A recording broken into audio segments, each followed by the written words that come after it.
Welcome to the Regenaissance Podcast. I'm your host, Ryan Griggs. Visit www.theregenaissance.co to learn more.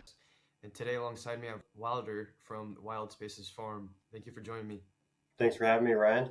So to get started, I know we talked yesterday and it was an awesome conversation. So I know that you have been in agriculture since birth. Is that right? Yeah, for the most part.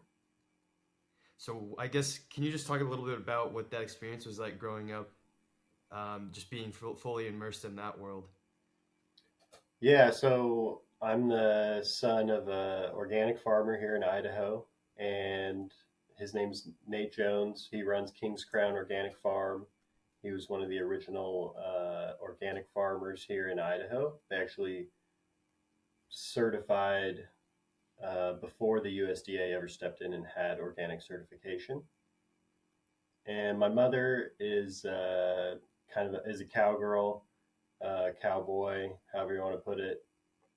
Trains horses, managed cattle, and it was actually responsible for one of the first organic USDA inspected plants in Idaho. She no longer runs cattle, but she's a land steward. And so I kind of had both of these like really good and influential people in my life that I didn't know were, um, having a huge impact on how I saw the world and how I saw food. And they never really pushed me in any particular direction. They were always like, you can do whatever you want when you grow up. Um, Schooling might be a good idea. And it wasn't until I was kind of out of the coop that I started really reflecting on what it meant to grow food. And as far as workload, they tried to keep us in sports and not burn us out on the farm or the ranch. And so it's kind of like, if you want to ride around with your dad today and do farm stuff, go ahead. If you want to come to the barn and ride horses, like you can do that. There's leaves that need raked, lawns that need mowed, um, fencing and tree planting, and just whatever the seasonality was, as long as it didn't interfere with like school and our other extracurriculars. So there was never really any like heavy choring, 5:30 in the morning before you go to school or anything like that. It was relatively normal. At least that's what they tried to offer. Interesting. So with the organics, growing up, would your parents talk to you about just that whole world versus just what's been the typical method of agriculture the past few centuries in America? Totally. And I think it was a little bit of I know I've had it explained by them, their journey into organics, but for my father, it was about getting a premium on his product. He had watched two farm crises, one in the late '70s and one in the '80s, just put so many neighbors under. So many people folded, and due to the economic constraints of the commodity market. And so he decided he needed to grow a niche crop, and so he definitely entered the organic world for profit. And then this is probably like when I'm a baby or right before I was even born. And then they start to have these thoughts like, hey, like if the organic world is so good to us for us to like afford our lifestyle and to live, then like maybe we need to, put our money back into it. So then that's kind of when they had this whole kind of revolution into their diet and incorporating the foods, obviously the foods they grew, but now when they went to the grocery store, it was like, oh yeah, we should get that. It's organic. And so it's kind of this like evolution of like, oh, it's treated us well, so now we want to buy it. And then as a kid, Yeah. to like, I knew my dad was different, like the other farming kids in school, and the community is really small here.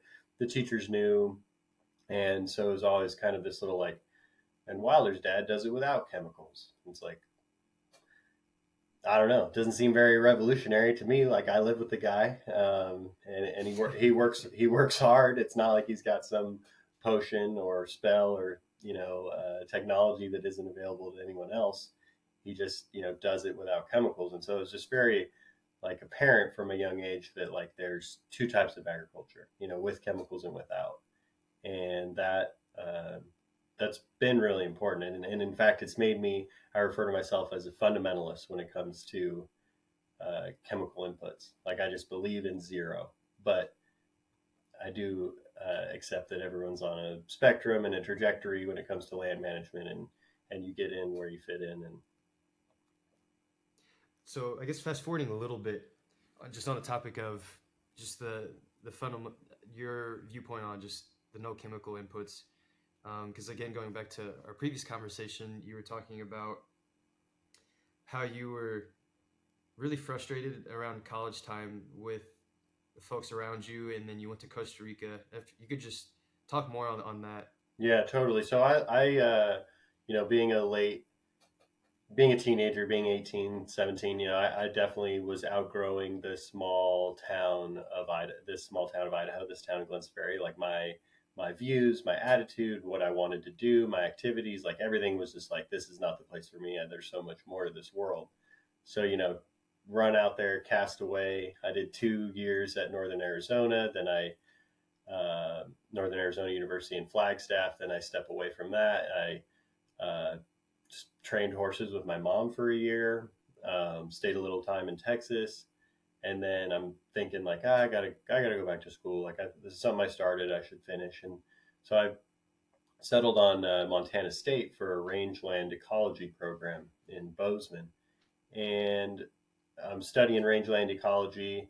I get a job at the Boise Food Co-op because I know how to sell my father's organic produce, and I can stock shelves and get a good discount on the good food. And just this like food and sustenance and sustainability and like independence just becomes like a really big theme for me. And that you know, like I think it's, you know, every town is like 3 days of food or something, you know, 3 days away from a famine. And that stat, you know, is getting like thrown around. And so I've just become really concerned with where my food is produced. And then as I mingle with my peers and other people that are going to school there, it's like across the road, quite literally, you know, the ag science department is teaching just status quo chemical agriculture. And I'm getting in arguments with peers that are going to go home to their seventh, sixth generation wheat farm in eastern Montana, and they're just going to pick it up where their dad left off and like get into crippling debt, use experimental technologies and chemicals, and produce a crop that nobody really is getting any nutrition from, anyways. And the biggest like grind for or rub for me is that I know that organic agriculture can be scaled. I've seen it on my father's farm. It's just under 700 acres. And so I know that it can be done well. So it's not this like, I'm not stuck in this yield scale paradigm that everyone else is, where it's like, oh, organics only works on an acre. And that really, really frustrated me. And then to just see the hypocrisy of Montana State, and you can just do a little bit of sleuthing and like, you know, the wheat farmers of America didn't want genetically modified wheat, and Montana State, in conjunction with Monsanto, developed genetically modified wheat, and then they told them not to release it, and then somehow it just like appeared out there in the wild, you know, in their research in their research plot. So it was like, and that was like, I don't know, 5 years before I went to school there. I'm like, I'm at an institution that like broke the rules and lied, and they're coming out of two sides of their mouth saying, you know, you rangeland ecology people should preserve species and promote genetic diversity. And then meanwhile, they're going to go home and just pick up the chemical agricultural playbook. And so that really frustrated me. And I start to just like not go to school, scouring the internet for all information on like how to grow food, how to, you know, do biodynamic preparations, what, you know, like I keep running into the word permaculture over and over, and holistic resource management, because that's kind of the like counterculture to typical institutionalized rangeland ecology. So I'm running into Alan Savory and Joel Salatin, and I'm just like eating it up. Anything that the internet has to offer in 2015 regarding like alternative food, I think I watched it. I think I was there. And so I decided that I need to go to a permaculture design course in Costa Rica, leave my schooling behind. I think I was trying to convince my parents that like what I was going to go learn was still learning. It just wasn't going to get me a bachelor's. And I left and I did that. And I was in Costa Rica, and I was just, you know, tons of forward thinking thoughts about like how I'm going to grow my food, how I'm going to build my house, how I'm going to spend my time. And I'm just start to think like, I need a piece of land. And it dawns on me, like, if I could just get over myself and get over the small town of Idaho and maybe the things it doesn't offer to a 20 something year old, like I could really get rooted here and have a huge canvas to implement techniques and do really novel things on the landscape here in southern Idaho.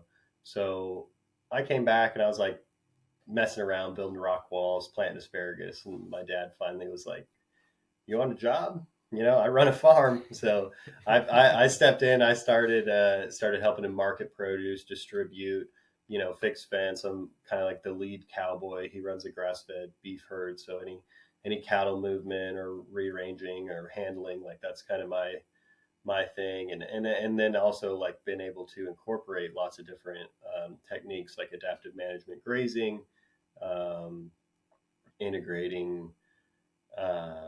Just little techniques like, hey, if we're always here, then like we should have some grape plants here. We're always walking by right here. We can eat grapes on the way. So just little stacks that I'm really interested in always making the efficiency or like making the abundance of nature like efficient and available and close to us in proximity, and that like we don't have to work too hard.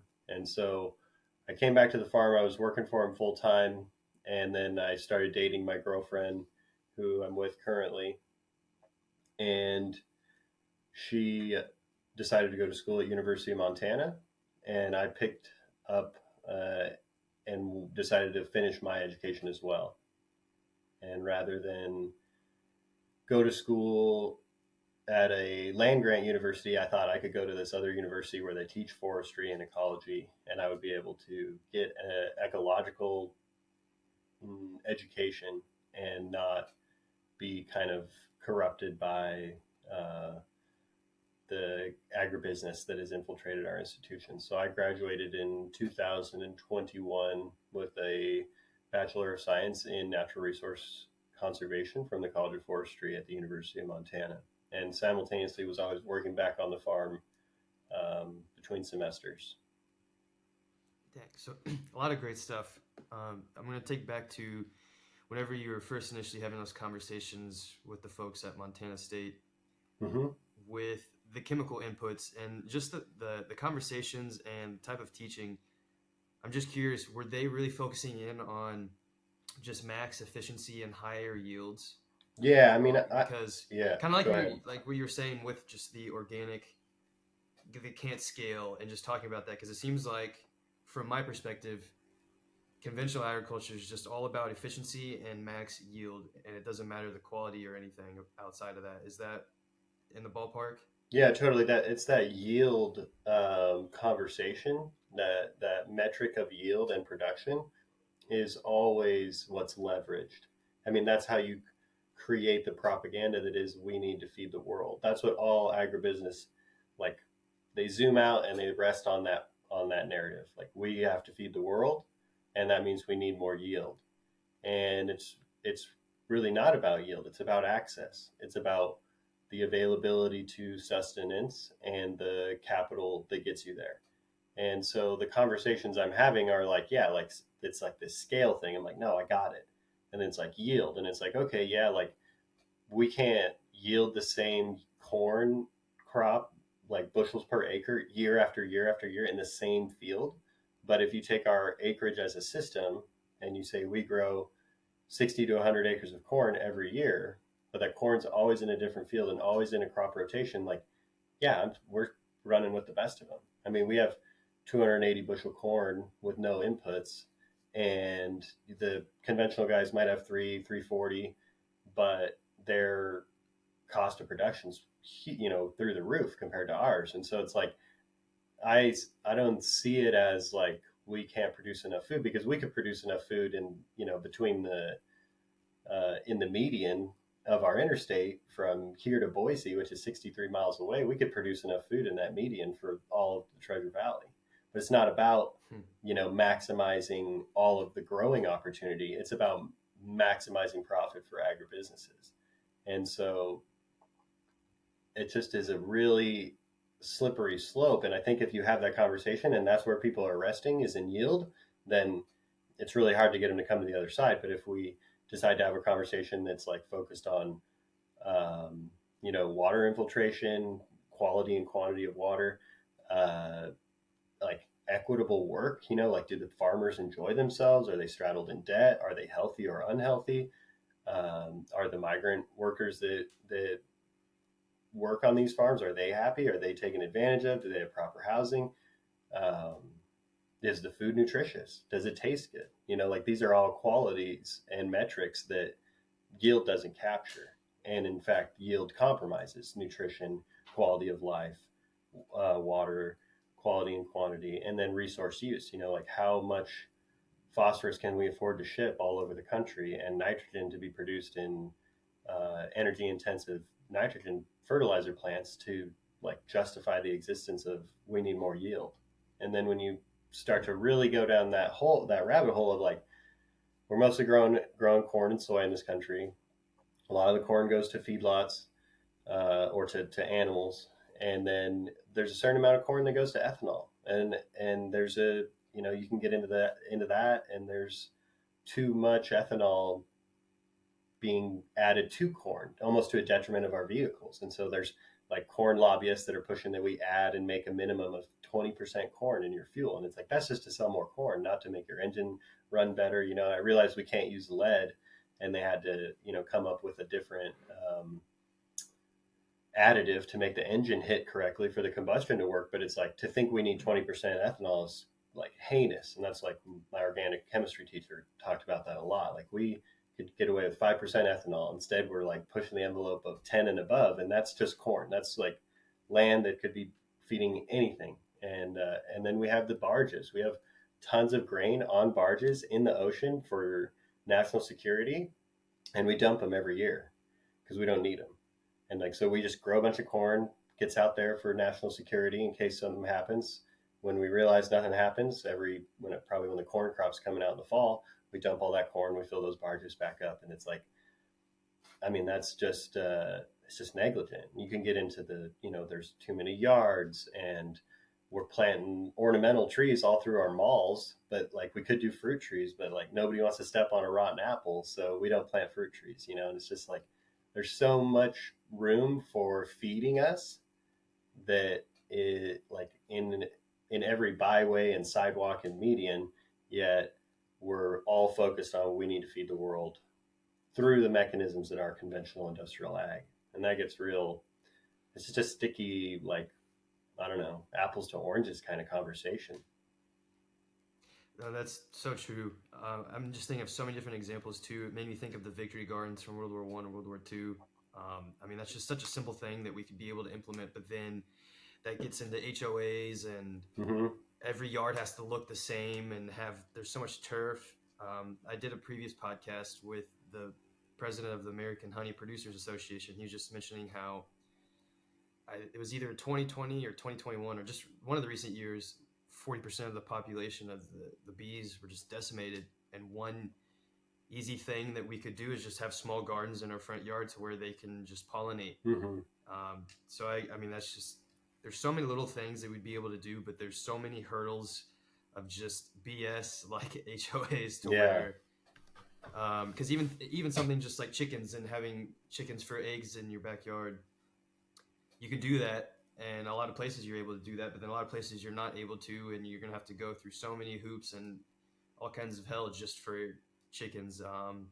Yeah, it's rather frustrating.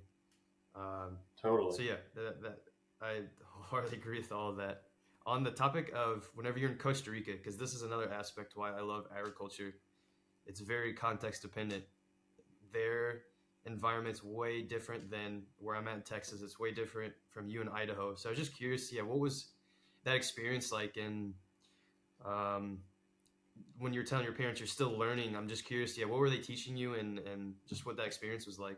Yeah. So part of how I ended up there, and this is what was so interesting, kind of circling back to your original question about like what was it like to grow up with my parents, is like I'm kind of between school, or I'd come home for a break or something, and I'm sleuthing around the house, and I find this like the original holistic management resource book. It's like gold gilded leaf pages. It's like it's sweet. And she was telling me that she went to the original like collaborative meetings between like the BLM, the Forest Service, the Wildlife Agency, the ranchers, like out in Nevada.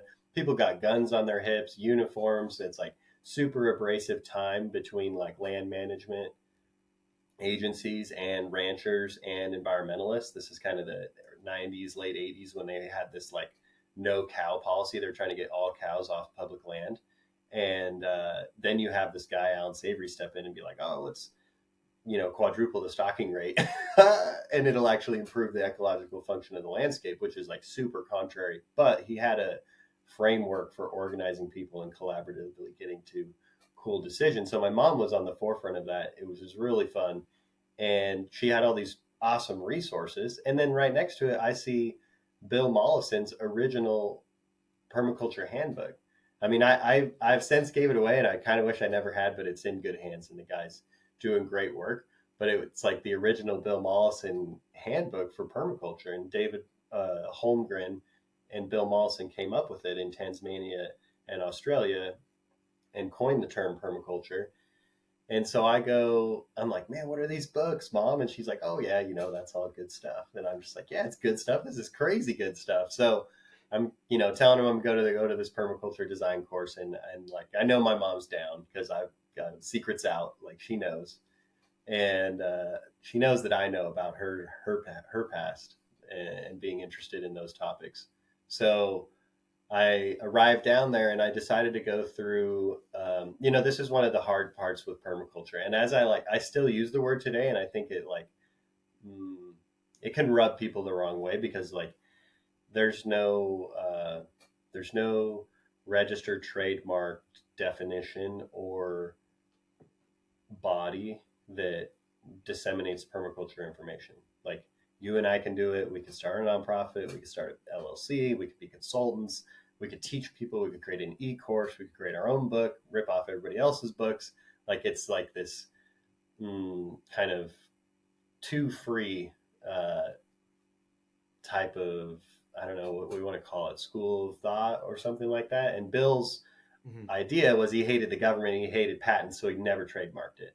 He just didn't want that to happen to permaculture. And for better or worse, you have a lot of like phonies and or cheap kind of ripoffs into it. And so you got to always be really skeptical with like when someone says they're a permaculture designer or a consultant, really kind of find out what the lineages are, because it's kind of like a little pyramid scheme, not a scheme, but there's been a pyramiding effect. These two guys started it. They have a school. This guy's got a school. This guy's got a school out of there. And so you kind of like can retrace the family of permaculture to the big guys. And it's really cool that you can do that, but you kind of have to be pretty thorough. So I landed on this guy by the name of Scott Pittman. And Scott was out of New Mexico offering a course in New Mexico and 2 in Costa Rica. And I had been to Costa Rica once when I was a kid. And so I was like really down to go back. And that course was actually offered at an ashram, which was like a really important part of what Scott was trying to get to, is that like you can like build your house out of clay and you can grow your own garden and, have a solar panel or whatever it might be, milk your family cow. You can like get there to your like peak sustainability, but you live with people. Like we live in proximity to people. We're social animals. And so like the institutions that have lasted the longest on earth are monasteries and ashrams. And like whether that's like a celibacy thing or because it's the pursuit of this spiritual, like this higher spiritual effort, like these structures have lasted the longest. And so near the end of the course, they talked a lot about invisible structures. And that's like how you set up your finance. If you have a business, how you set up your business, and then how you live in a community. Like, can we make creatively adaptive understanding HOAs? Because an HOA is an invisible thing. We can't like grab it and touch it, but it's a structure that we exist within. And so it's kind of like Scott's attempt near the end of his career to be like, hey, kids, look, 1, you should meditate and figure out your shit. and two, uh, you're going to have to live with people. You can't like find all your sustainable sustenance and then like exile the world. And I think like the homesteader movement finds that out, or at least that's kind of what I ran into on social media recently, is like the homesteaders realize that they can't do everything. And now they want to live in a community of homesteaders where one guy does bees, one guy does strawberries, one gal does textiles. So it's like, we need that integrated relationships amongst all producers. And that was the big theme of why he did it at the ashram. And the ashram had been set up and designed by him and his colleague like 10 years prior. So you got to like see it functioning. You can go out in the forest and pick up like on most elements of permaculture on accident, which is bizarrely cool of nature to do that. But to see a site intentionally developed like from its inception with all of these earthworks and like logistical effortlessness functions all around you, it was really incredible to walk through that. And so we learned a lot about gardening, learned a lot about natural building, and a lot about observation, and finally about invisible structures and how to exist in this world. So, for the listeners, I know that regenerative agriculture, the term itself, has just really been picking up a lot of steam. And through that, people will eventually probably hear about permaculture. But for the folks that this is the first time they've ever heard of that term, and I know you're mentioning that it was not patent pending, and it's a rather free term. How would you best describe permaculture? Yeah, it is a framework for understanding the world and existing within that world with nature, or as nature as your guiding teacher.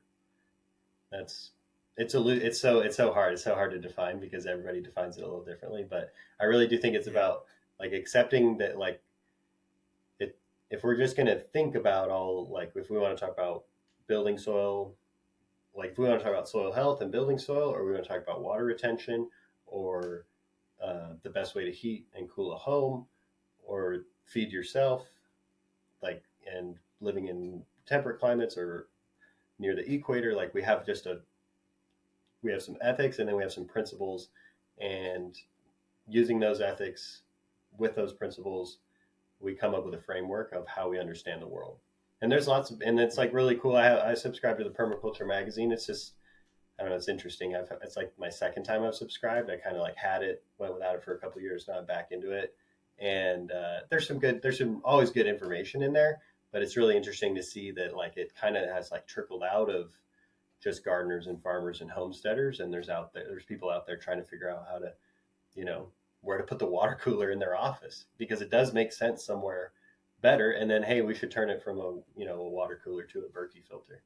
Like there's just those little things all the time. And I think it's like you could do the same thing with regenerative as principles, and you could probably apply those principles throughout your life in different contexts. No, that makes a lot of sense. Transitioning the topic a little bit, you were mentioning how when you first came back that you were helping your father with marketing and things like of that nature. Because I worked on a farm last fall and I worked the farmers markets, and I remember having conversations with folks as to why our corn was $1 more than the neighbors, and just having to have those conversations because the neighbors did it conventionally, so they sprayed everything, and ours, no spraying, tilling. It was not necessarily termed regenerative or organic or anything, but used all the similar practices and principles. I was curious, just from working on yours with organic, what the marketing was like and how, I know that's a very vague question, but how would you go about the marketing of that from an organic standpoint and just people's viewpoints on price points for food? Yeah, price is such a incredible conversation. And so as far as like the marketing branding side of things, my father being a pioneer, his farm has a legacy that like I don't have to really convince anyone. I do cold call retailers from time to time, especially when like the melons are peaking and there's just too many. but I have like established relationships, and so it's more about like getting it off of his, he's like texting grocers and restaurant owners or chefs, and I'm just like, hey, like give that to me, like let's make it a little more electronic, or it's going to be electronic, but let's just make it easier. And it doesn't have to be on your phone when you're trying to do a million other things. So there's kind of like this like logistical efficiency thing that I was trying to take from him to make it easier so that he can just exist, do whatever the heck he decides to do for the day.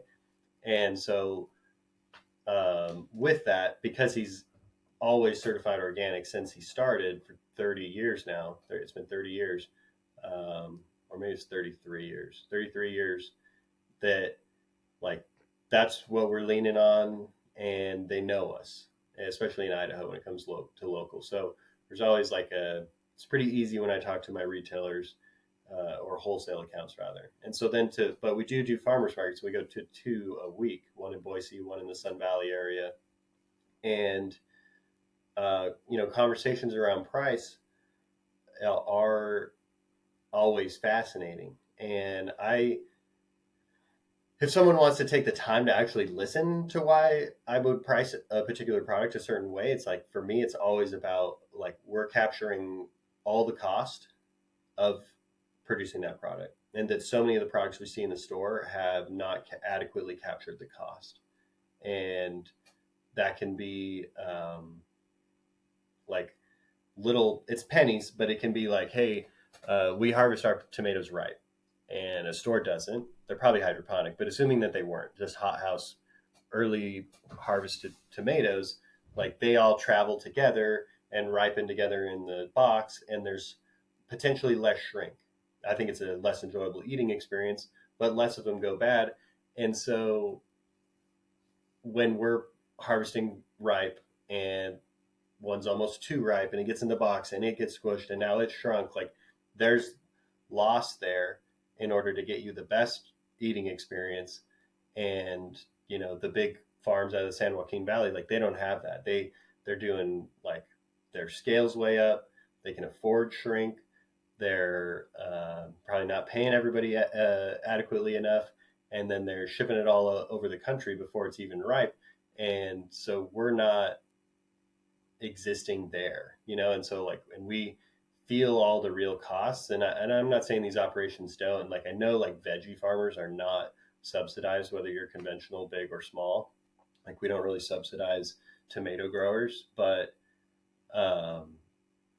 it's always a conversation about like, you're like adequately paying for water. I always tell people with watermelon, I'm like, this thing's water. You're paying for water. Like water costs money. So don't be fooled that the conventional water, like seedless conventional watermelon is 49 cents a pound and mine's 75 cents a pound. Like you're actually paying for Idaho water that is going to be cycled right here. You're going to go use the restroom. Like that water stays here and you're buying it. And like you can pay more for less water if you go buy a bottle of Nestle water out of a plastic bottle. Who knows where it came from and what aquifer it's depleting, and what people got marginalized on the way. And so for me, it's always this like, we've got our true cost understood, and there's like, we're not shoveling it off onto anybody else. We pay for our water, we pay to rent the land, we pay for the people who work for us, we pay for the boxes, we pay for the fuel to get it here. And it's all structured right there in the price of our tomato or corn or melon. And so it's, I don't know if I've given you like a real straight answer, but I'm always trying to express that like the true cost of the environment and to the world is captured in the cost of our product. And we want it to be cheap. Full picture. Yeah. Yeah. Like we don't want to outprice just, people. Yeah. I always just find that fascinating too, that with organic or with food that's higher price point, people just think they're getting ripped off and that you're just making tons and tons and tons of money off these folks. And yeah, I just find that fascinating. Yeah, and I was reading. Oh, go ahead.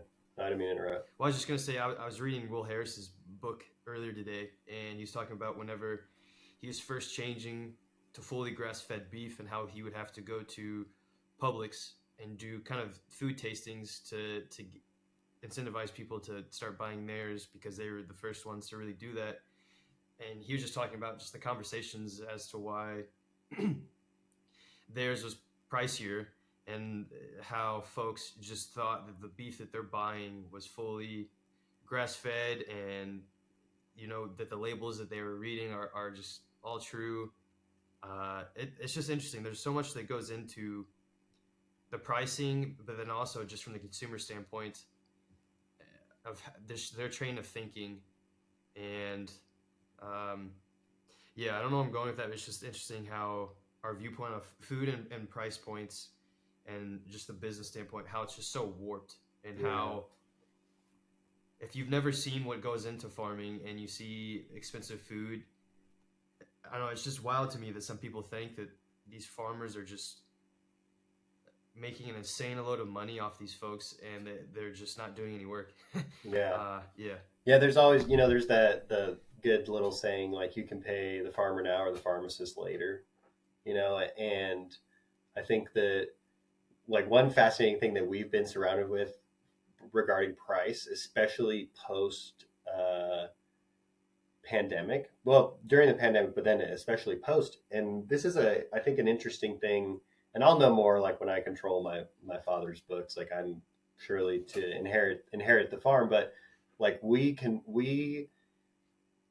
consistently underpriced the conventional wholesale potato price last year all season long through the winter because they're forced to capture their actual costs. I mean, we all are. And we're capturing our actual costs, coming up with a price, and it's like consistently $10 to $12 under the conventional market value. And so it's like Hmm. we're like it's like I know Will talks about it, like that his beef is cheaper. And that like we're coming around to it with a different crop, which is potatoes and onions. And that like when you have a commodity like potatoes where it's, you know, this is fascinating about potatoes, but most of them are grown on contract.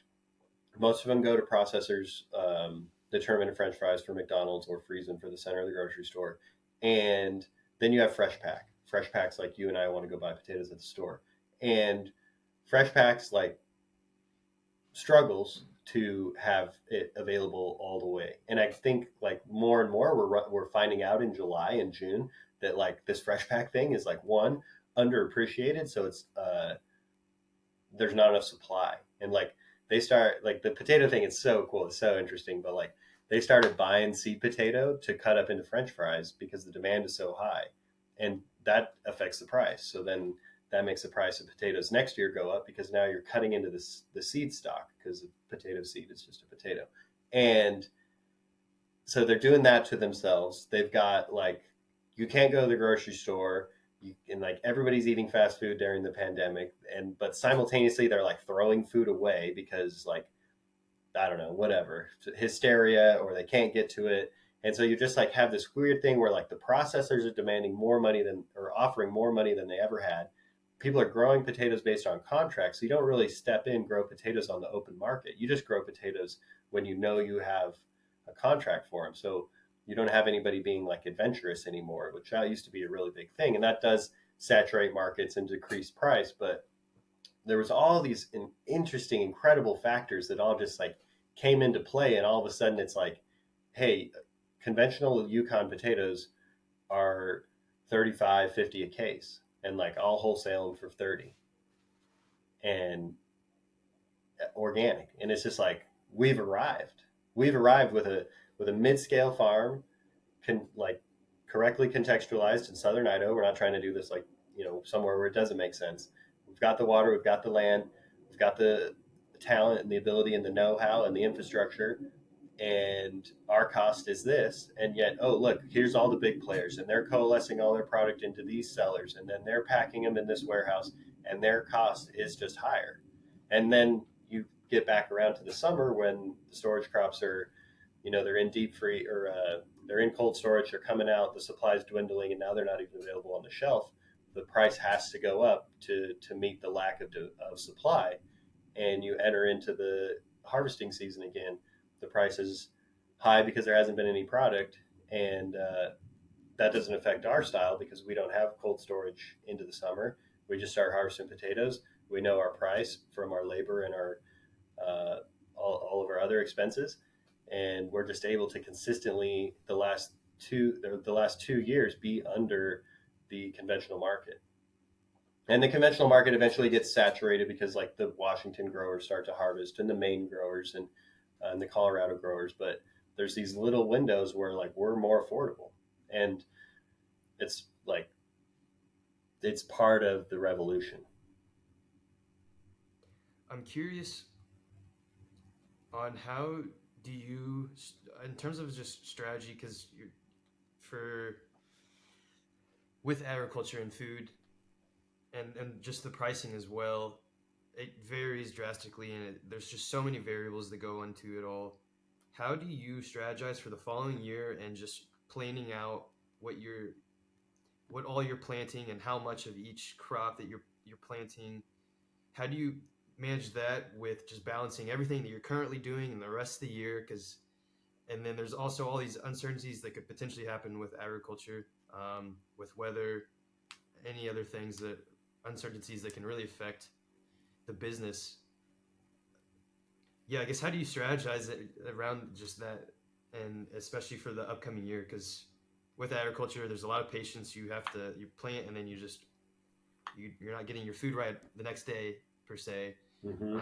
So yeah, I'm just curious how you and your father and your family go about that. Yeah, the forecasting is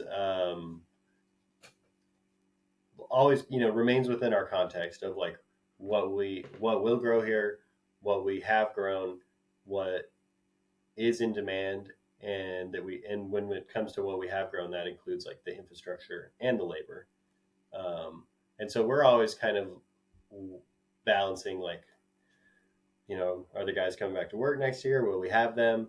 And and if that's the case, like we could probably continue on with what we currently do. But we have a crop rotation that our organic system plans requires, and so we have to always mm, not get greedy and be like, oh, because this is what happens over and over again. It's just such a silly story, but like they like nobody grows enough alfalfa. The alfalfa price is super high. Then next year, everybody plants alfalfa, and the alfalfa price just plummets. And it's like, and then because everybody turned alfalfa or acreage into alfalfa and not enough into potatoes. Now the potato market's high, and so, but you can't get out of alfalfa because it's a perennial crop and the seed costs a lot. And you need to make your return over time, so you can't just back out into potatoes to capture the market. And it's just this like silly, silly game. So for us, like we don't get involved in too many contracts. We have our beans contracted. We do dry edible beans like pintos, reds, or blacks, or great white northerns. And those legume crops, like we're going to grow the variety that the mill said they wanted, or not the mill, but the processor. And so, used to do business with Amy's Kitchen, still do business with Eden's Food, Hummingbird, as your standard. They're great relationships, but we aren't just going to grow a bunch of beans for the open market. And then like beans are they take some talent, especially organically, and so it's not something that you want to find out that you you grew 40 acres of beans on the open market and had a wreck. Like that's not going to be a good thing for the finance of the farm. And so beans are under contract. Potatoes and onions, this like kind of ebb and flow where we see what we sold, but we have to like really reconcile with what we have labor wise, And so we hand weed onions, and the crew's been doing it for my dad for like 30 years, and they're getting old. They're getting, they have grandkids and kids, and they went to school and they're in college, and like they're not coming back to pull weeds. And it's a crew, it's a seasonal crew. They're not like full time employees, but regardless, if the community doesn't have that labor pool, then that needs to be our signal as well. So we're kind of like, I just see I have a cow out. That's pretty fascinating. Have We have less, we're kind of growing a little less onions, but we're also experiencing a high demand locally for our potatoes. So we're kind of pushing like, hey, what's 10 more rows? What's one more acre of potatoes going to mean for like the labor on us, the storage on us, and then our ability to market them. And corn, we grow some organic corn for an organic dairy down the road, and that's just like such a silly conversation that my dad has with that guy every year. And it's like it's always going to be cheaper for him to drive 40 miles and get it from us than trying to get it from anywhere, because they'll import organic corn, from Romania, and so it's always going to be cheaper right down the road. And they typically talk about what the price was last year, what the price is forecasted for this year, and meet somewhere in the middle. And then alfalfa is a really important crop financially. Unfortunately, I don't really appreciate growing very much of it because it does go to organic dairies like the corn, and but it can be just like it can be a home run, and so that's a really tough one. But like I said earlier, it's a costly seed, and it's a perennial crop. So you've got to not get too greedy because the market can become saturated and the price can fall out, and just get in where it's right. So it's always this like what we've done before while also adhering to the crop system plan. So sometimes the crop system plan will just be like, you don't have the acres to grow more than 60 acres of corn this year, or 40. And some, like I think 2 years ago, we only grew 40 acres, but then this year we grew 80. So it's kind of like what's coming out, what's going in really tells us what we can do. And we always, fantasize about like, oh, we should grow a bunch of carrots, but like we don't have a line to clean them. We don't have a implement to harvest them. We don't have squat. So we can't get too excited about doing things we've never done on the row crop setting. With the vegetable garden, it's about an acre, very highly diverse: melons, sweet corn, cucumbers, peppers, zucchini, tomatoes.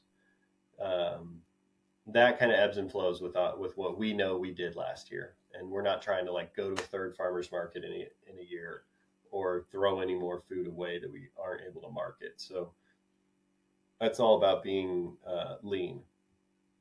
Yeah.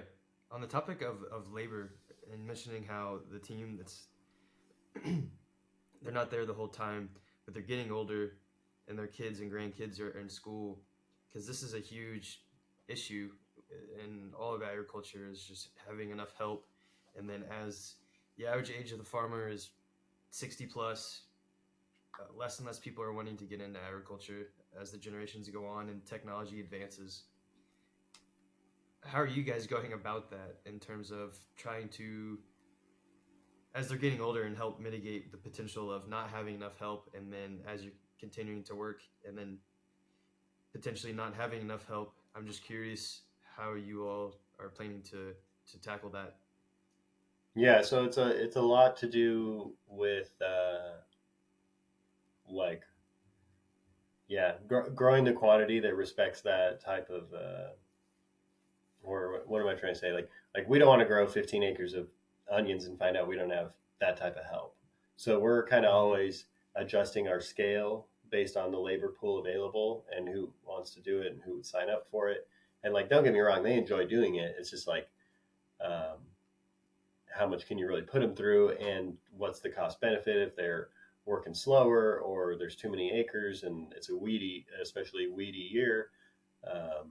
Those are little parameters. And so as far as like forecasting, like my dad and I talk a lot about like, oh, what if like so-and-so leaves or it gets too expensive? Like then all of a sudden it's like, my dad and I are going to move hand lines. We're just going to go to the center, turn the pivot on. We're not going to farm the corners.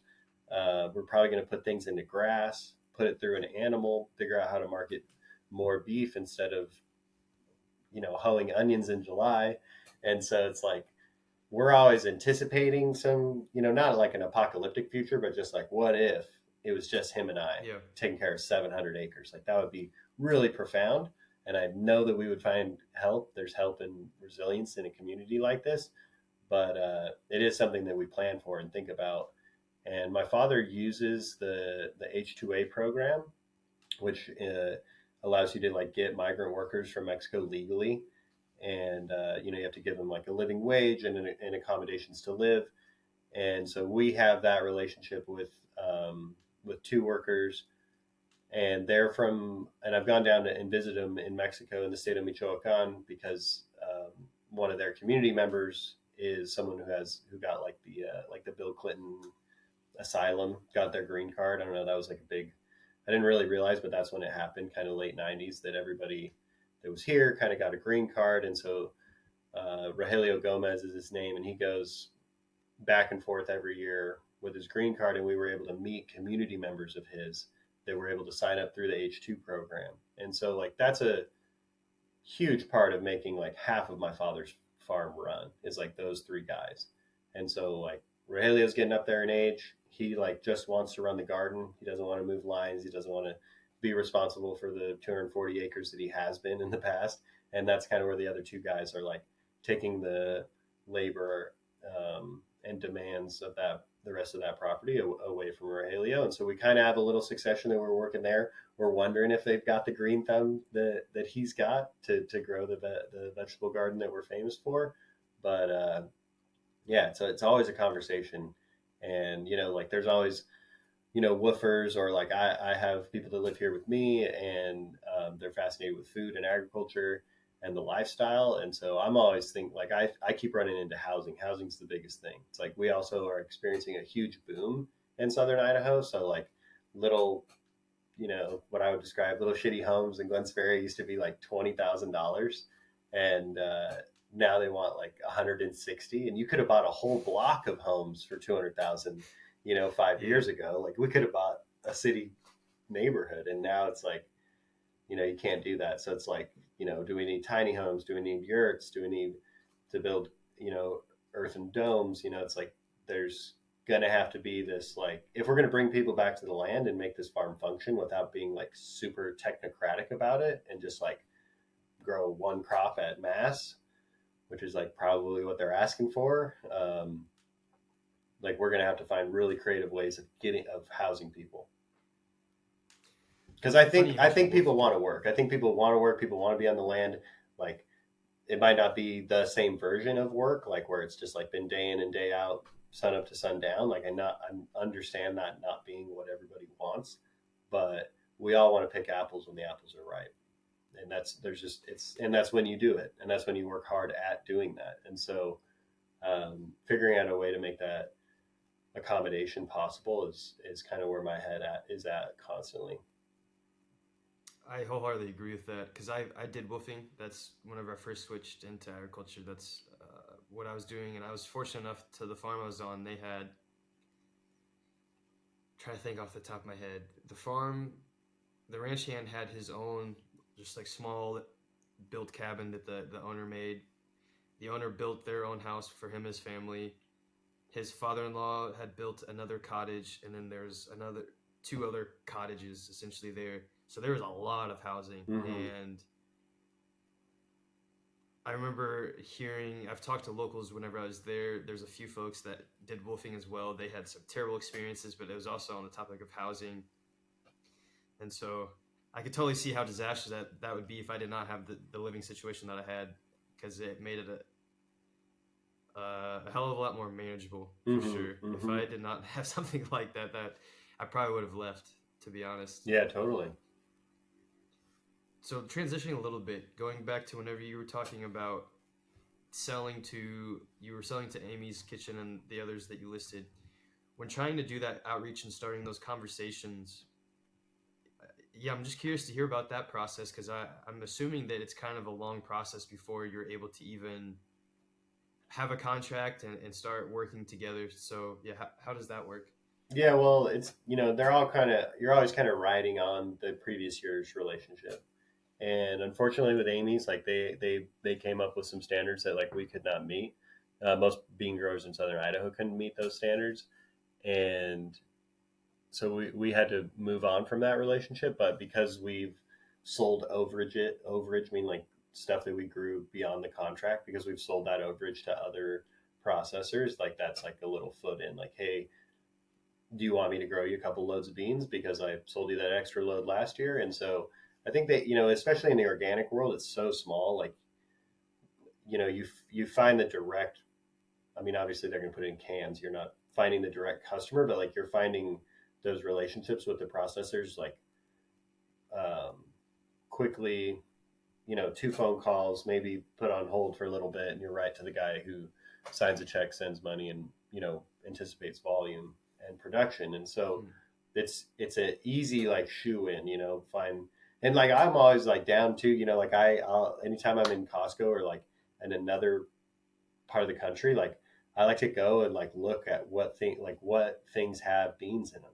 So like there'll be like an organic frozen burrito at Costco, and it's like some food company in New Jersey or Irvine, California that I've never heard of. And it's like those are people worth calling.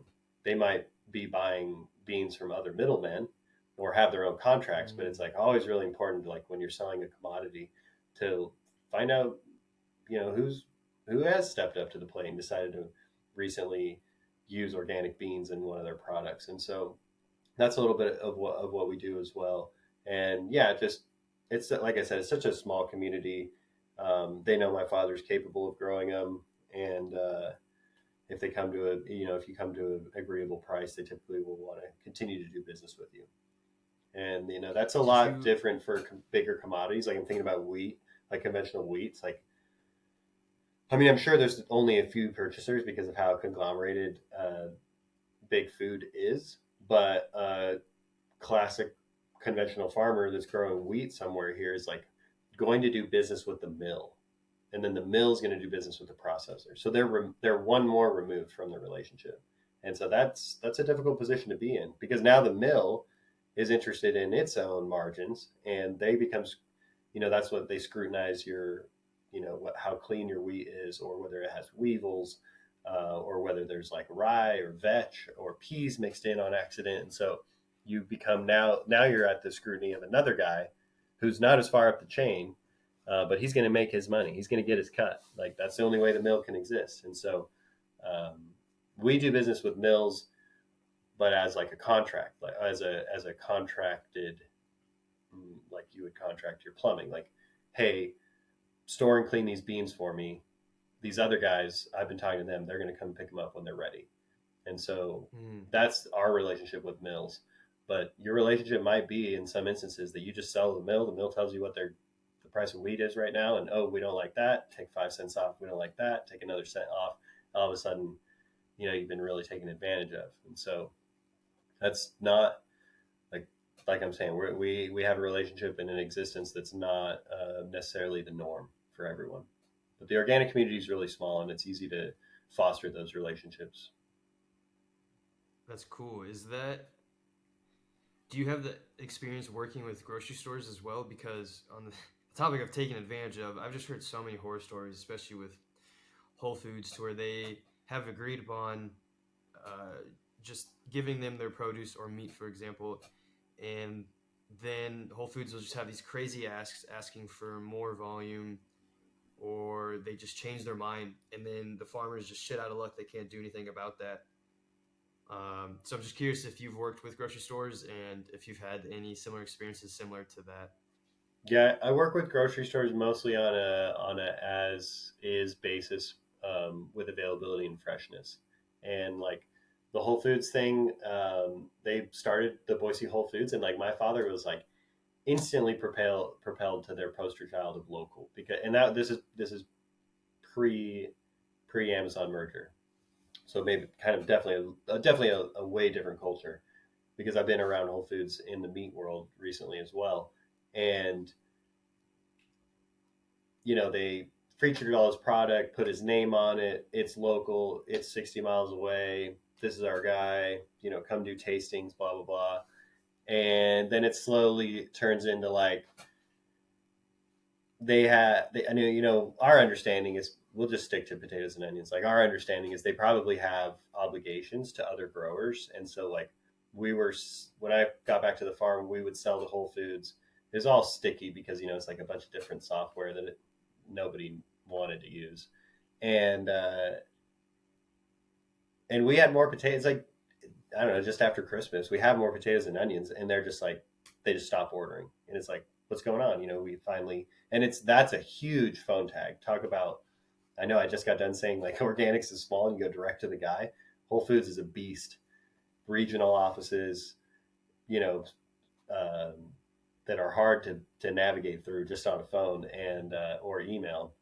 And then you find out that they're just not buying from you because like they probably bought a bunch earlier that year and put them in storage in Colorado, and now they need to sell those. They need to move through that product. So you're just cast away. And I've heard of so many people just get cast away when it's like, no, we got what you want. We got what you want, closer than you could imagine, fresher, tastier, probably more nutritious. And they're like, they've got some grander scheme going on with their warehousing where it's like, no, we need to move through this now. We don't care about you small guys. And so it's like, definitely, I mean, they're just like the masters of hypocrisy. And then you have the Amazon merger. We stopped doing business with them entirely. And we were part of a grass-fed beef cooperative that still does business with them today. But it's this like giant revolving negotiation of like price, what stores we're allowed into, why we're allowed into those, why or why not we're allowed into any particular.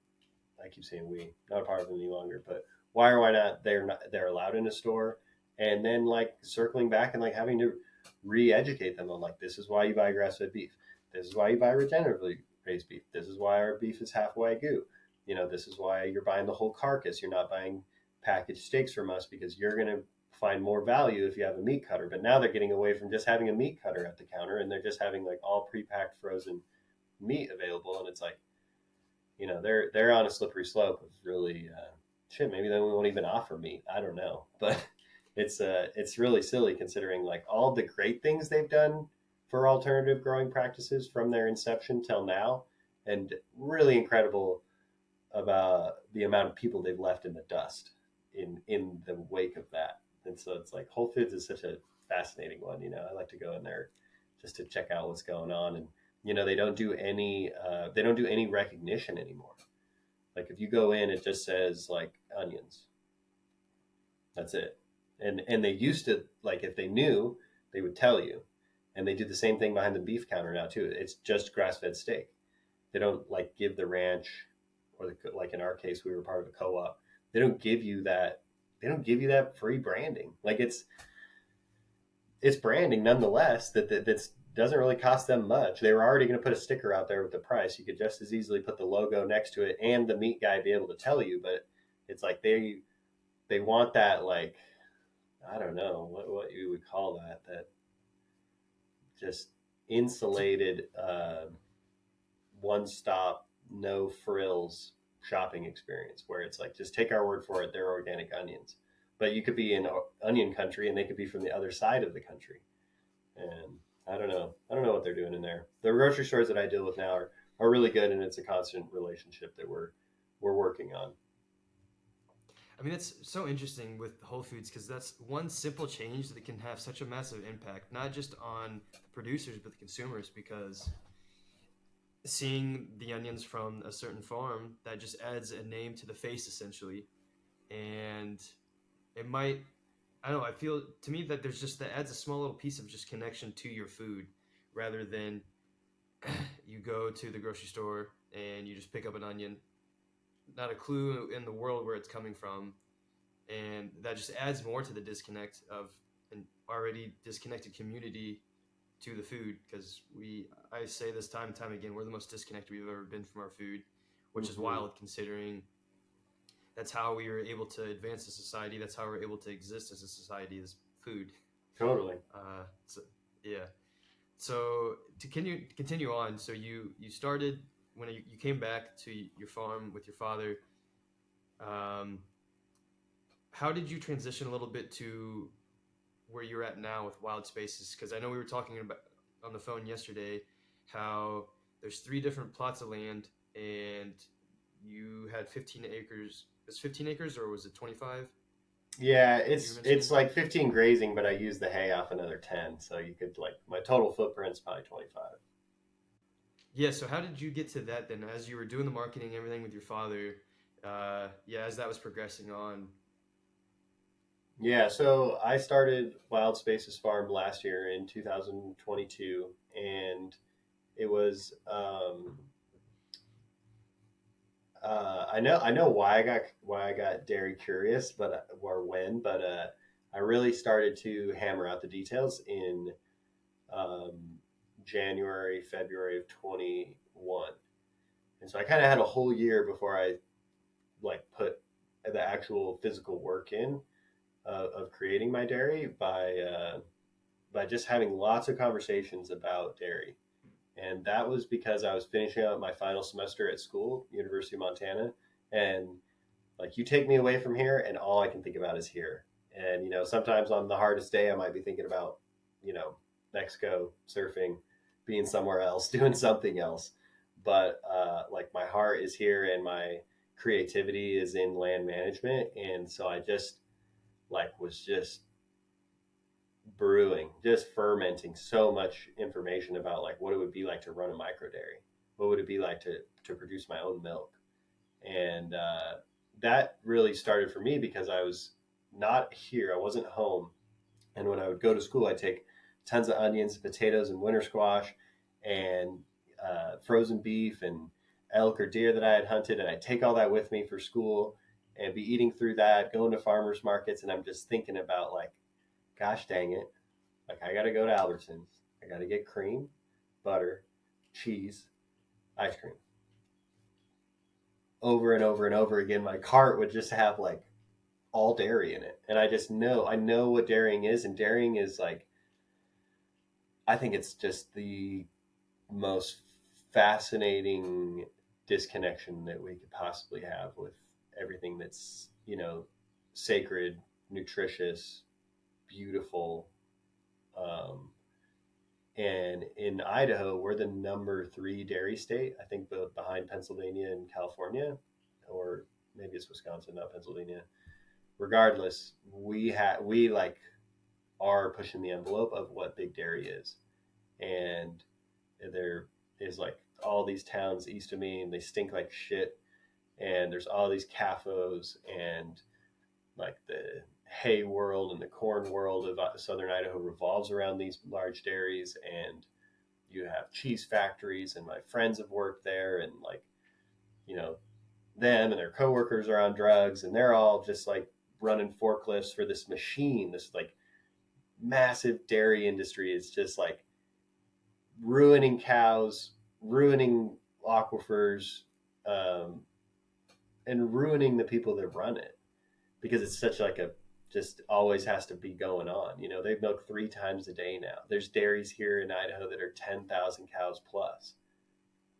I mean, it's like whoa, and like the organic thing, unfortunately, and I love organic. Like it's been a huge part of my life. I can poke holes in it all day, and what's wrong with it. And one of the things is allowing confinement animal feeding operations for your dairies to exist. And so that has always weighed heavy on me, and to especially witness the conventional side where it's even bigger and grosser.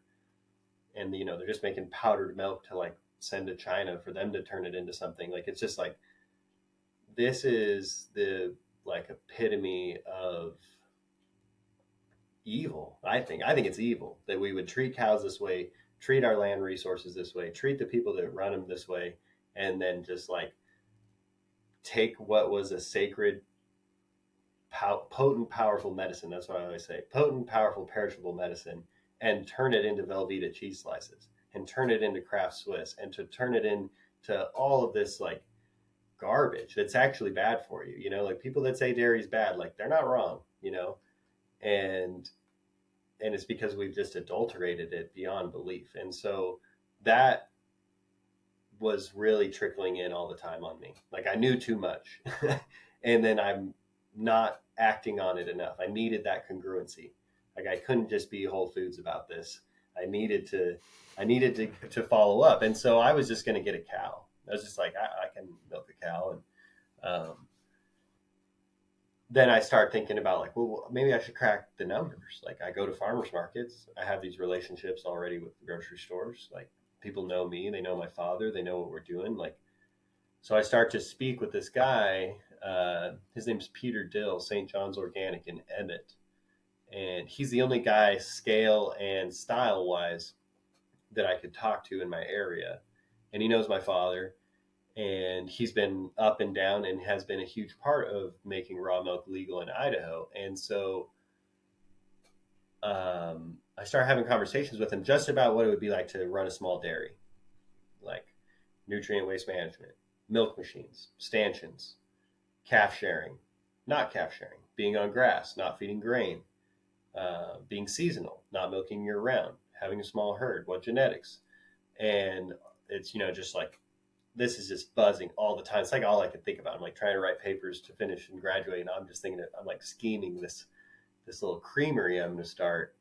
And then I start having conversations with a friend of mine who is now the CEO, but at the time was running it's known as the Impact Idaho Fund. And it's through the Sun Valley Institute for Resilience, a nonprofit that is leveraging donor and investor money for entrepreneurial regenerative ag or local food systems. And so I'm talking to her, and she's like, and I'm thinking like, I'm going to get a bucket, and then I'm going to get a cow, and then I'm going to probably not like it, but I'm going to try it. And then she's kind of like, well, like if you had the money, would you do it? Like, would you do it in any different fashion? I was like, oh yeah, I would totally do it. And so we did all our due diligence together, her and two other people on her team. And we, projected and schemed and prophesized what it would be like. And I was able to secure funding December of 21 from that nonprofit to get the necessary infrastructure and equipment and cattle to start my micro dairy.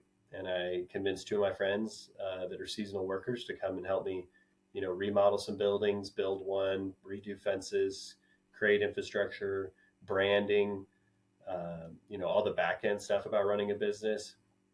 And that was really important to me, not just to get this precious food item straight from the source, but also that I take on risk. Like, my father's a great dude, super contrarian, like gonna farm to his last moment. There's no retirement. He is in retirement. It's just more farming. And I think for him and I needed to have done something.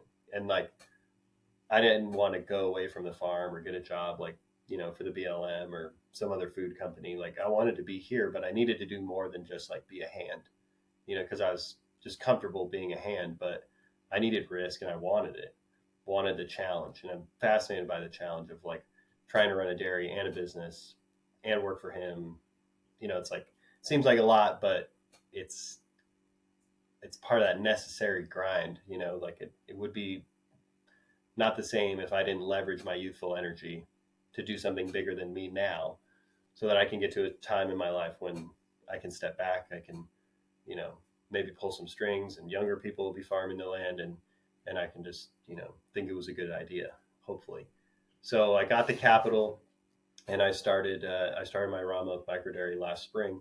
Sold my first half gallon of milk in April of 2022. And so I operate a grass-fed, pasture-based, raw milk, seasonal dairy that shares with the calves, seasonal dairy that sells mostly direct to consumer. And that mentor, what I meant to say is, he was the one who really pushed me into raw. He was like, this is cool and all what you're going to do with your dairy, but you really need to start thinking about raw. You need to do your own research. You need to find out what that is. And that just like blew the door open. It was like, oh my God, another lie, because I didn't even really know about raw milk. One time my friend mentioned that he was going to get raw milk for his kid, and I'm just like, I don't even know what you're talking about. So I just won't even ask. And now I know what he was getting at, and I'm glad that he did. And yeah, I'd never really been introduced to it. And yeah, we just grew up drinking the garbage from the store, and then eventually we started getting Organic Valley, which is a little better, but still pasteurized, not that much better considering their practices. And yeah, starting a dairy was changed my life. That's awesome. And I agree with the Organic Valley. I remember hearing first about their practices. It's pretty horrid. Yeah. So you mentioned that dairy is this powerful, potent medicine. And from doing your research and going down that rabbit hole, what makes you say that about raw dairy? Raw dairy is, well, dairy, so milk, and this is an interesting one to wrap your head around, but milk and honey are the only food items in the world. They're the only things that were created to be food. Seeds didn't want to be eaten. Fruit, there's a little bit of an exception with fruit because fruit's kind of like a over exaggerated sex organ or placenta so that the seeds could get dispersed, but nonetheless, like plants didn't want to get eaten. Animals sure as hell didn't intend to be eaten. That's muscle. That's just their muscle. That's not for you. We certainly eat those things, but like milk's only function is to feed. And same with honey. And it's like I think that's really profound and really like can always center us on like what is milk and what is dairy. And so raw dairy being a powerful, potent medicine is that it's in its intact form with the proteins and fats not harmed, unhampered with, and they're more bioavailable. There's enzymes that are in place that allow you to digest raw milk, that allow you to digest lactose. And there's a naturally occurring community of bacteria that is an inoculation. Like the probiotic industry is like 1 billion strong now. Just those like weird bottles that nobody buys. I guess I don't buy them, but other people do. And they should. If you're not in the right place, you need to get in the right place with your gut health. But krauts, ferments, raw milk, yogurt, like kefir, these things are the original inoculation because we're struggling right now, especially in this post-pandemic world where we have like germ theory and we have immune system theory or terrain theory. And so we have to like decide, like what do we believe? And I really believe that we're out here existing as individuals with an immune system that reacts to stimuli.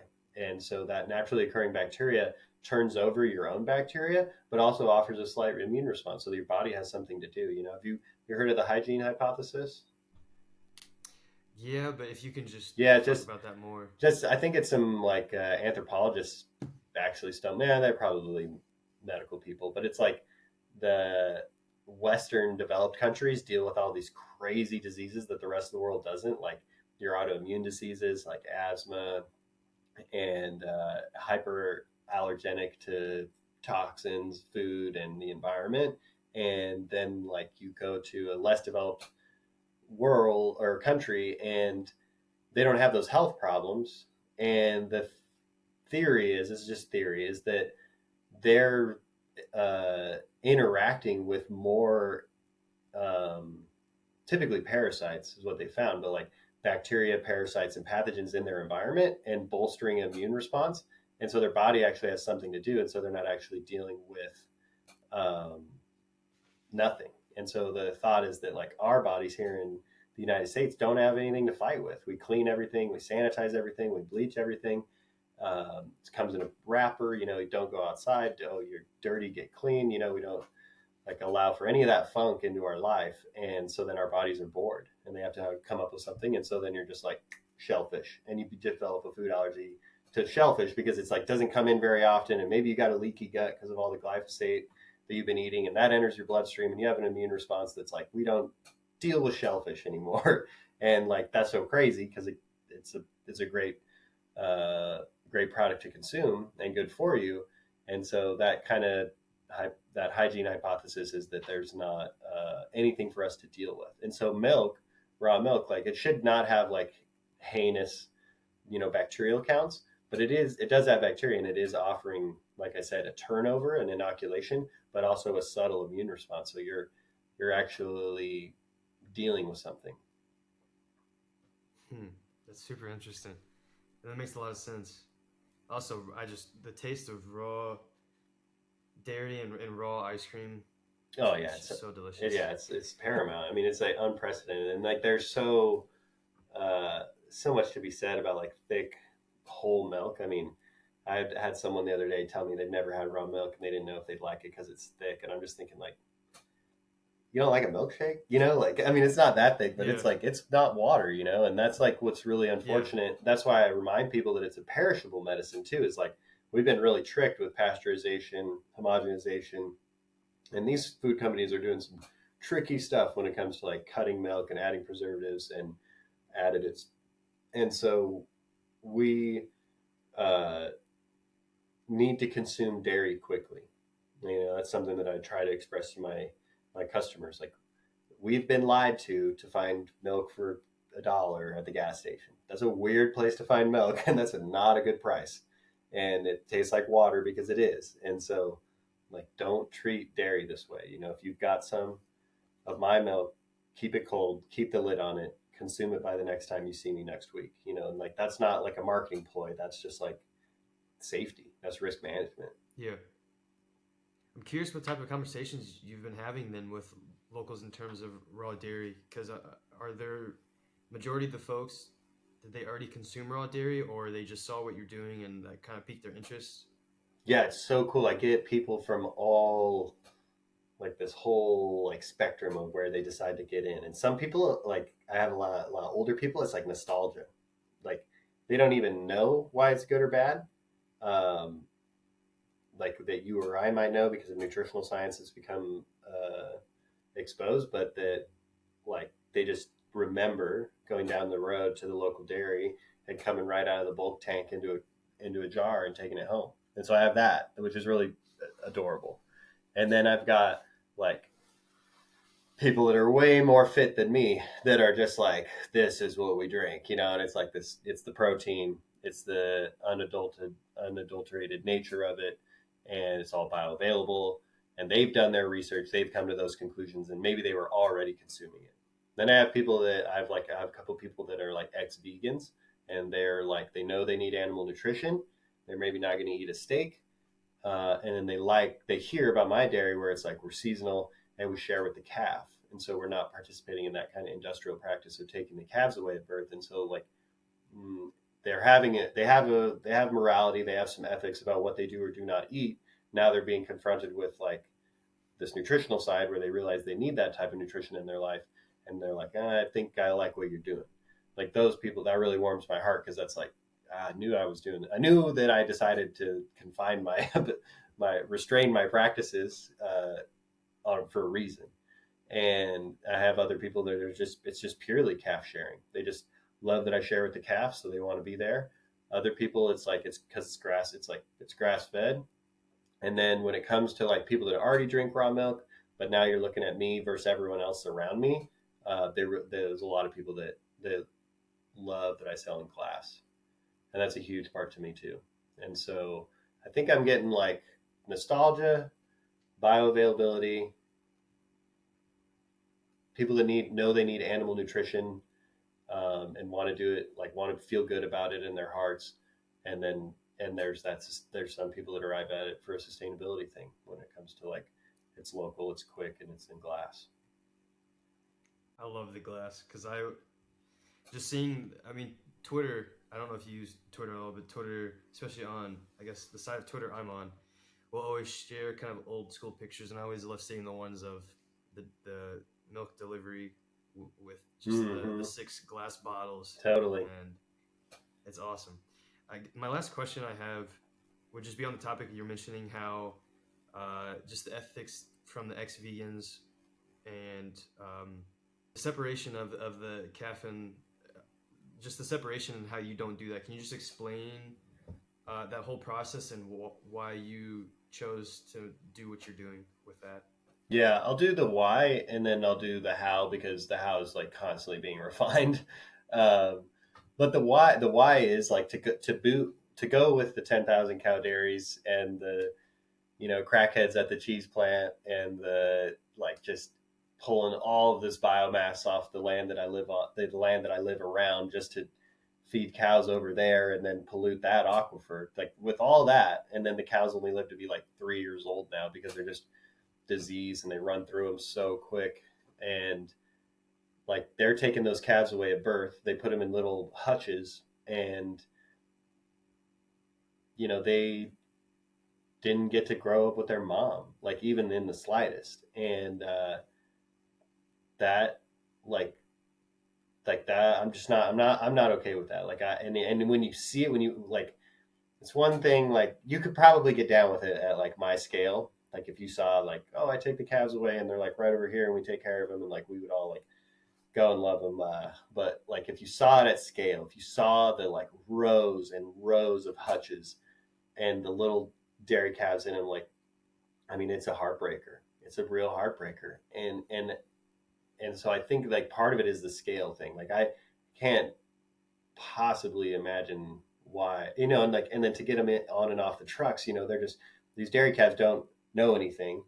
And like the guys are just like throwing them on the trailer and throwing them out of the trailer. And it's just like, oh man, this is so brutal. Ultimately for something that you just bastardize anyways and turn into Velveeta. And so like that really like was something where I'm like, man, if this is avoidable at all, I don't like, I'm gonna avoid it. And so it's not novel, and it's definitely probably used to be the norm, but you can, because we've selected these dairy animals to produce more milk, like they can have enough for the animal, the baby, and share some. Like not like if we go get an Angus, one, you might get kicked, and two, it's probably not enough milk for the calf and others. And so it's known as calf sharing or calf at foot. And there's a lot of different versions. And I'm not saying what I do is right, but I'm trying to fill a market void because there's high demand for raw milk, and I'm trying to do it to the best of my ability with the best of my energy, because I don't have employees yet. I have one guy that helps me. He's great help. He's incredible. And I'm not ready to like let the dairy like go out of my hands because I'm still figuring out so much. And so there's a lot of different tweaks that I think about all the time. And I'm not trying to get in a position where I need more milk financially, even though that like I could never have enough, considering how wild people are for it right now. And so I'm always constantly checking the profitability of my business or keeping it in check in order to maintain those ethics.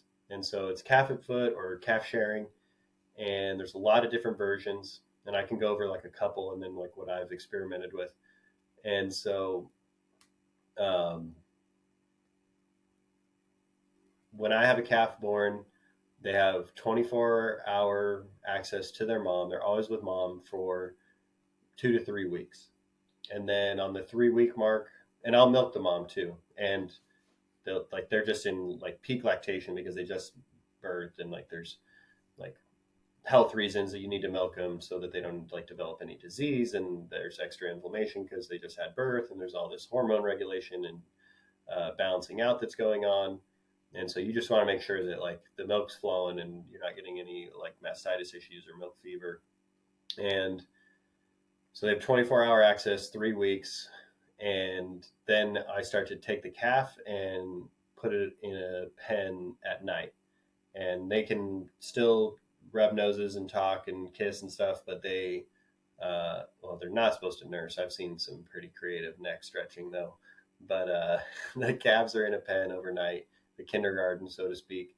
And once I have enough calves, it's like kind of crazy, like the calf culture, because then all the calves, like I go to get them out of the pasture and we just like take off. And sometimes it's, don't get me wrong, there's some shit shows, but sometimes it's like incredibly smooth how it's like they all want to like hang out, not with them. And the moms are like, see you in the morning anyways, didn't really care. It's like really funny how concerned a mom will be up to like 3 weeks. And then they're just kind of like, I got a kid around here somewhere, and, and so then like, and that's what so that's currently like my models. I keep the calf in at night, milk the mom. And then when I'm done milking the moms, I'll let the calves out. They can drink all day. And then I put the calves back in, and that works well to a point. And this is something where I'm like struggling. My business struggles from it. And then ideologically I'm hampered, and then I am looking for alternatives. But when they hit that, there's like kind of this exponential growth thing where they hit that like 2-3 months, and they're starting to get that 250-300 pound weight to them. They drink a lot. And the moms are also on their lactation curve is like high. It starts high and it goes like this over 9 months. And so like when you're coming out of like at its highest and now you're here, but the calf's consumption's crossing it right there, it's not easy to be in there like, hey, I'm going to a farmer's market on Saturday. You guys want to give me any milk, And so they know that they're going to get their calf in like 40 minutes if they wait. And so I have a lot of hold up and they don't let down. And I I do know that to be, or I've been told that it's genetic and you can select for it. And there's some cows that do it better on an individual basis and maybe even on a breed by breed basis. And so those are all things that I'm working to uncover for myself. And then I have like a threshold of age and weight where I'm like, that calf's old enough to make it on its own. And so I'm started to rethink, I'm year 2 in my business, seasonal. I'm about to take my break here for Christmas. That's my present to myself. Um, and that, like, I think that if I always had cows, they were in late lactation, like 3 or 4 or 5 months left in their lactation, but they've grown, five to, 450 to 500 pound calf, and I can do a full wean on that calf, which isn't really any different than most of the meat industry and the ranching world, and take that 400 or 500 pound calf away, and then have 4 months of unrestricted milking. And like that's really important but it's like I always need the calf in the beginning because I only want to milk once a day. And that's a big thing for me. Like I only do it in the morning. I don't milk twice a day. And so I need the calf around because the calf is doing me the work that I would otherwise have to do. So like if I start taking calves away, I'm milking twice a day. So I don't want to take calves away until we're later into their lactation and they're just on grass. So it's like I'm doing myself favors by not doing a high energy ration like silage, corn, soy, oats and stuff. So like they're not producing extra milk, pushing on that. And when I do take the calf away later in lactation, like, and we're just on grass, it's gonna be just like a nice gradual decline until I dry them off. And so I've started to stop thinking about like, when are these cows going to calve? When are these cows going to calve? And thinking more like, oh, I wouldn't mind to have some late calvers. And then when I come out of my dry spell or my dry spell where I'm not working and milking and it's market season in April next spring, I could take these big calves away and milk those moms for 3 or 4 more months. And some other cows will have calves by then and they'll be peak lactation and just kind of have that variety of stages of lactation. And so that's what I'm working on tweaking. I've also thought of like, when those calves hit that 300-400 pound weight, that I only let them have their moms once a day. It's extra management. I kind of need some more pens or like more division. I don't know. It's pretty hard to divide a mom from a calf with any hot wire or even barbed wire. And so like I'm kind of restricted by that. I've know of people that like do halters and ropes, and you just go and you tie them to a fence somewhere, and they can graze the shoulder of your farm, and then like you go and take them to their mom in the afternoon. They drink, for 15 minutes, and then mom goes without. So then it's just like a classically 2 times a day, whereas like they might drink from mom 4 or 5 times today, after I'm done with her. And so that's a tweak that I've been considering. My mentor does just has cows that are only going to raise multiple calves, and then cows that are just going to milk.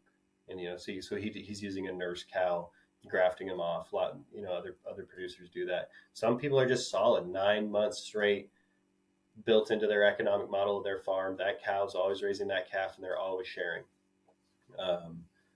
And so I don't know. I'm working on it. It's a tough one, but it's like I'm not like if I had to compromise on it, I just wouldn't do it.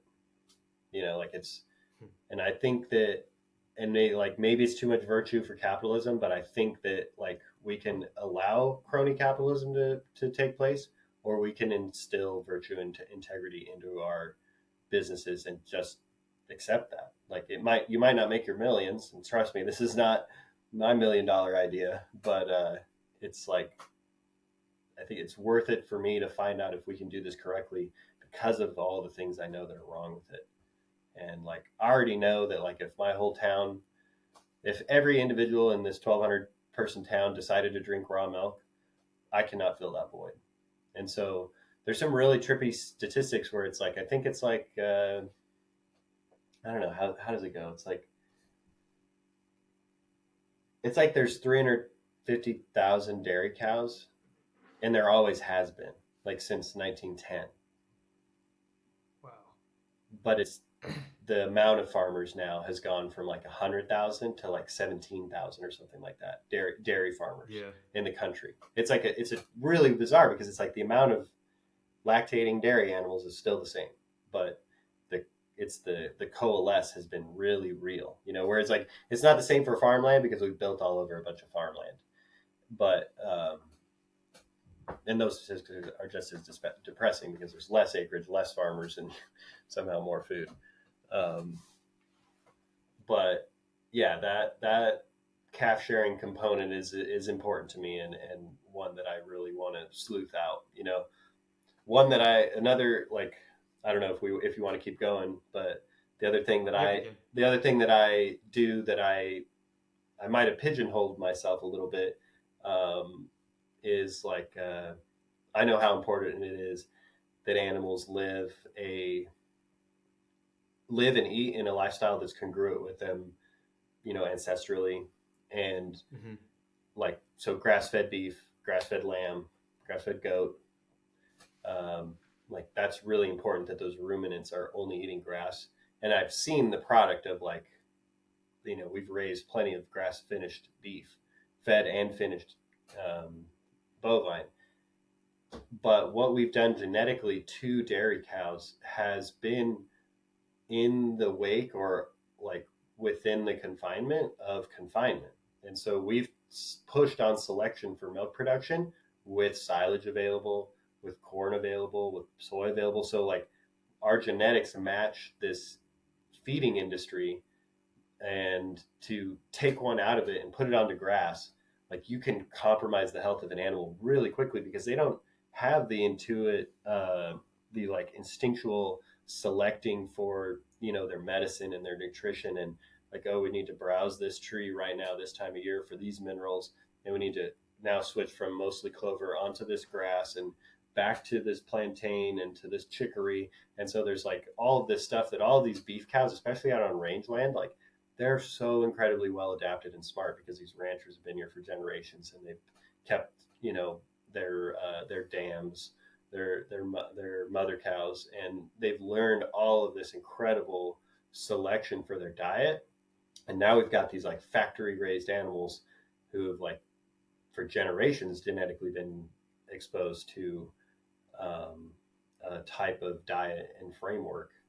And so to bring them out of that and then put them onto grass is like, it's pretty dangerous. And I talked to some producers, and it's like, yeah, we're like grass fed, like all the way. But then to realize like we're dealing with animals that don't know what they're doing, or the genetics have been pushed too far for grass to support that. And so, sometimes I wish I would have always just said I'm pasture based and never said I'm grass fed, because I've seen the condition of my animals suffer at times where I wish I could just a coffee can's worth of oats. Of course, it'd be organic oats that my father and I grew. But I just know that like a little extra energy for the type of energy they're putting out for me and the calf, like could really sustain their condition over time. And so it needs to be selected for. And like, if anybody's listening to this, deciding to start a raw milk dairy, like, yikes, go and find the people that have the grass-based dairy already.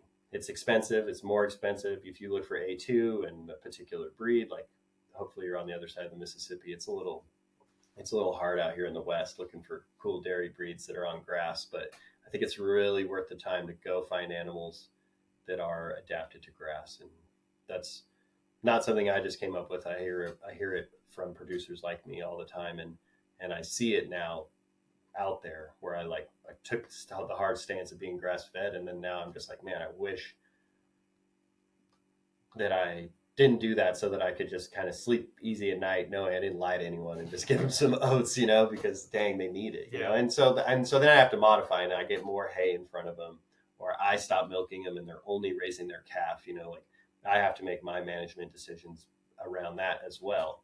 But I realize that it's like, we raised them in an industrial setting. They're used to an industrial setting, and now we're asking them not to be in an industrial setting, and it's going to hurt until we have that those genetics long standing. And so I have some grass animals. I have one animal that's from a CAFO, or I assume she got culled out of one, and she's a great cow. She actually just had twins, so I don't even milk her. She's got double duty.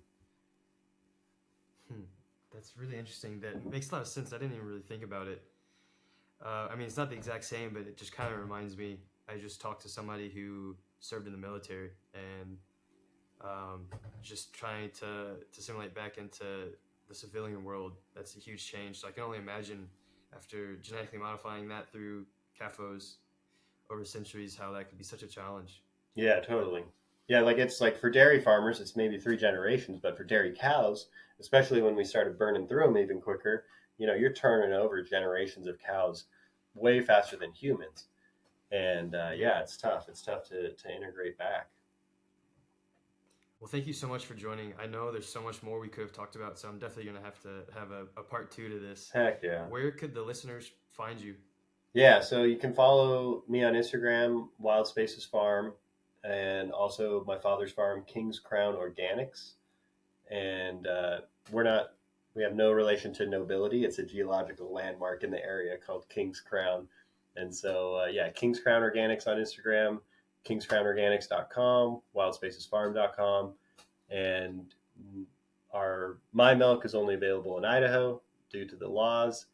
And that's available at the Boise Farmers Market and Six Creeks Mercantile here in Glens Ferry, Nourish Me, and Cafe Della in the Wood River Valley. And yeah, my father's produce is available at the Boise Fry Company in Boise, the Boise Co-ops, Bitter Creek Ale House, and the Boise Farmers Market and the Ketchum Farmers Market in the summer. Perfect. Thanks, y'all. Visit www.theregenaissance.co to learn more.